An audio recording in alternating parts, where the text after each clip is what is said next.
Okay, guys, I'm here to give my review of the WWE Elimination Chamber 2017, a show that was actually really good, from the show that has continually been good since the brand extension.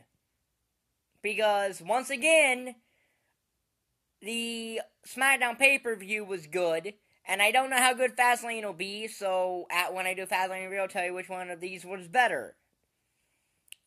I'm not going to go into the pre-show match with Mojo Rawley and Kurt Hawkins. It was an okay match, though. But, personally, I would have put the 2-on-1 handicap match on the kickoff show, because does anyone really care about that? Anyway, the show opens officially with the Becky Lynch versus Mickie James match. A good match here. Even if you had the commentators sitting here, specifically David Otunga, talking about how Mickie James hasn't been wrestling in the 7 years since she left WWE. And you know what's bad? When JBL is correcting people. Oh yes, JBL is correcting people in commentary. You know there's a problem when JBL starts correcting people. Because he corrects David Otunga that, hey, Mickie James has been wrestling since she left the WWE. Because they're trying to do this whole, Mickie James has ring rust. Well, anyway, that wouldn't even work anyway, as she wrestled Asuka just 3 months ago at NXT TakeOver Toronto, so that still doesn't even work anyway. But yeah, there's some scory here as Mickie is working over Becky's arm. Now, I don't know why Mickie is working over Becky's arm. Mickie has never really been a submission wrestler in her WWE career, or her TNA career for that matter. But there's a couple roll-ups, and Mickie gets a victory off a roll-up, or Becky gets the win off the rope. So yeah, Becky Lynch wins. It's a 3-star match. It's a really solid match. So, 3 stars. The feud went again. Mickie had a rematch last week. I didn't really review Raw or SmackDown because really nothing eventful has been happening. Really, the only eventful thing that's been going on SmackDown, while it's the most creative thing, is this thing with Randy Orton and Bray Wyatt. That's very creative, especially since Luke Harper's going to get involved in it now, clearly, so we're going to see where that's going to go. But I'll get into that later. So, then we got that 2-on-1 handicap match, the lose-lose situation in a lot of ways, because it's Kalisto and Apollo Crews versus Dolph Ziggler. Okay, 2 things here. One, no one cares about Apollo Crews. We partially care about Kalisto, but no one will care about Apollo Crews. I don't care what you do. The guy has no gimmick, and until you give him a character, no one's going to care about him. 2, handicap matches work when they're one face versus 2 heels, because it gives the face a challenge to overcome. Now, what Dolph did was really good. He beats up Kalisto before the match, making it a 1-on-1 match, which it should have stayed. But nope, here comes Kalisto back, and then he ended up being like nothing happened. Crews hits his finisher, pins Ziggler, and then Ziggler beats up Crews and Kalisto, and he shatters Crews' ankle, even though Apollo Crews was on SmackDown just last night, so much for that, huh? Yeah. So, 1.5 stars. The Crews-Kalisto match was okay, but once Kalisto got back in, it was weird, because that really made me take something off. I would have given it a 2-star match if Kalisto had just stayed out of the match, because it wasn't a horrible little thing. Crews is a good worker, but he has no character, so no one's going to get behind the guy. That's it. So, then we had the Tag Team Tourmoil for the SmackDown Tag Team Championships, otherwise known as take all the tag teams and throw them in one match. Because that's what this is. Now, general Tag Team Tourmoils, I rate each match to defend the Tag Team Tourmoil, and then I average the matches out. So we start with Heath, Slater, and Rhyno against Breezango in the best match of this entire Tourmoil. It alone is a 2.5-star match. Yeah. So, yeah. The entirety of Heath, Slater, and Rhyno, it's a 1-star match, excuse me. But, yeah, Heath, Slater, and Rhyno, they eliminate the Breezango. Then they eliminate the villains very quick. Then the Usos eliminate Heath, Slater, and Rhyno. American Alpha eliminate the Usos and then get beat up. And then basically the Ascension is now officially buried because American Alpha, who get beat up by the Usos, basically come back, pull Roman Reigns, and eliminate the Ascension. You know, at this point, they should just rename the Ascension to Descension, because the only thing the Ascension has ever ascended to is complete and utter irrelevancy. There is no saving this tag team. Either release them, break them up, and try to push one of them individually, or just don't do, or make them, or send them back to NXT or something. I don't know. They have not done anything on the main roster. They're set to become a completely irrelevant team. Now, this is a 2.5 star match, because that's what the average of the matches are.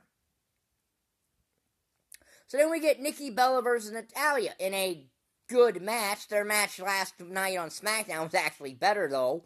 Also, you know, it goes to a double count out, which bugs me.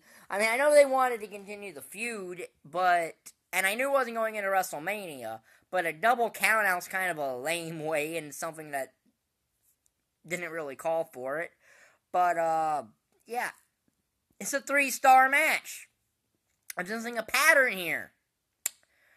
Becky, Mickie, 3 stars. This was 3 stars. So, yeah, this is really good. So then we get, other than the Chamber match, the match of the show is it's Randy Orton versus Luke Harper. This is Luke Harper's best single match she has ever had in the WWE by a long shot. And you can credit Orton for that if you want. I think maybe Orton finally got out of Luke Harper what has always been there. I think Randy Orton might have finally got it out. This is a 4-star match. I retroactively upgraded it because of where it looks like this is going now. Is Luke Harper is also going to be added to Randy and Bray. So, add retroactively is making me make this a 4-star match. Because I had 3.5, but if what's going on with Luke Harper now, I retroactively made it a 4-star match. So, yeah, it was a very good match. Orton does win with the RKO, but other than that, this is a great match. I thoroughly enjoyed this match. I look forward to seeing what Luke Harper can do in that triple threat at WrestleMania. Because that's clear where this is going. I'm almost certain is where it's going. So then we get the Elimination Chamber for the WWE Championship inside the redesigned Elimination Chamber. That really looks like Hell in a Cell, but to be honest, I don't mind that. I don't even mind the padding too much. Okay, yeah, the padding is annoying, but I can live with that. What it really bugs me is the WWE logo right on the roof of it. That's a little insane. I like that the pods have been, are higher, to where people can now stand straight on them, because it's probably going to lead to less injuries in the match. I.e., you're not going to have a thing where Rob Van Dam tries to do the 5-star frog splash and breaks Triple H's trachea, like in the first chamber. Which is not Rob Van Dam's fault, it's the chamber, it's the pod was too low. So, yeah, I'm glad they redesigned this thing. Like I said, the pad is a bit annoying, but I think it gave more freedom. So it starts with Cena and AJ. Actually, no. We had the SmackDown Women's Championship match. Alexa Bliss versus Naomi. The weakest of the 3 women's matches. It's 2.5 stars. Naomi wins in something that honestly doesn't go anywhere now because Naomi is hurt and had to relinquish the championship. But it's 2.5 stars. So of the 3 matches with the women, this was the weakest. And when's the last time Raw had 3 women's matches? Despite the fact they had the bigger women's roster, they never had 3 women's matches on a show. In fact, their roster is only 3 women to begin with. 4 if you count Nia Jax, and that's iffy. So, yeah. 2.5 stars, Naomi won in a decent match. So then we get the Elimination Chamber. You know, the redesigned chamber was nice and all that, but starts with Cena, AJ, which is poetic, and then, you know, then we get Bray, Corbin, then we get Ambrose, Bray, Corbin, and Miz all entering. Corbin dominates, Miz stands in his pod, but Ambrose sneaks over behind and eliminates Corbin. Corbin then beats up Ambrose, ramming him all over the chamber, and then Miz just comes in and pins him. and that eliminates Ambrose.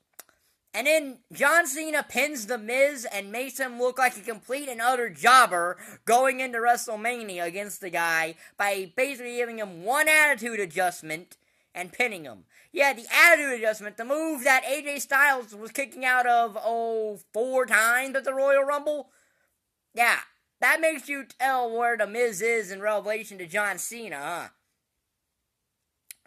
Especially since Miz and his wife are about to get buried by, John Cena and his girlfriend come WrestleMania. In a match that isn't even about Cena and Miz in the first place. So, we come down to John Cena, Bray Wyatt, and AJ Styles. Now, Bray eliminates John Cena clean, and we're guaranteed a world champ, a new WWE champ. And then AJ doing a phenomenal forearm, and Bray catches him with the Sister Abigail, and pins AJ, and we get a new WWE champion in Bray Wyatt. So yes, now granted, the way Bray's been booked for the past couple years is making him the WWE champion now might be a little too late, but it is good to see he's got a world championship to his credit. Now, what would personally, to me, make the storyline between him and Orton better is if they were still the tag team champs. That would be better. That would make this actually a better storyline then. Because then you got to Orton be the reason they lost the tag titles going into WrestleMania. You could do that. So, that would be far more useful. The Chamber I gave 3.5 stars to because it's on par with the, and it's on par with Randy Orton and Luke Harper, but Orton and Harper, did more. And it's very hard to have a lot of really memorable classic Chamber matches anyway. So, this was a good one, though. It's clearly the best of the most recent Chambers. So, 3.5 stars. So, that's the review of Elimination Chamber 2016. If you like this video, like button down there, subscribe button is down there. I'll be up Saturday for episode 5 of Power Rangers Ninja Steel.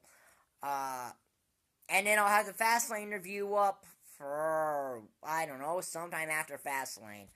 I don't plan these videos out, so, yeah. So, like button down there, subscribe button down there, and thank you for watching. Bye.